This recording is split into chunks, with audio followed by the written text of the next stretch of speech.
आगामी येणाऱ्या ज्या काही आपत्ती आहेत त्या आपण 5 जानेवारीला भाग्यवंत पुण्यवंत लोकांच्या हातून, जे अजून जगात तो भस्म विधी झालेला नाही, तो विधी तुमच्या आमच्यासारखे सामान्य माणसाला करण्याची संधी मिळणं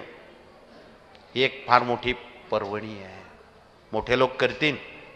पण तुम्ही आपण सर्वसामान्य जे लोक आहोत, मध्यम वर्गातले, त्यांच्यापर्यंत असामान्य सेवा पोचवणं ही सुद्धा मोठी पर्वणी आहे. म्हणून तिथे महाकालेश्वरला आपण देशाच्या वतीनं आपले प्रतिनिधी म्हणून तिथे विनंती करणार आहोत की हे महाकाल राजा, जगावर देशावर ज्या रोज रोज आपत्त्या येत आहेत,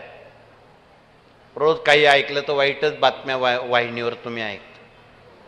हे कुठेतरी थांबलं पाहिजे. म्हणून महाकालेश्वरांना आपण सर्वजणांनी विनंती करावी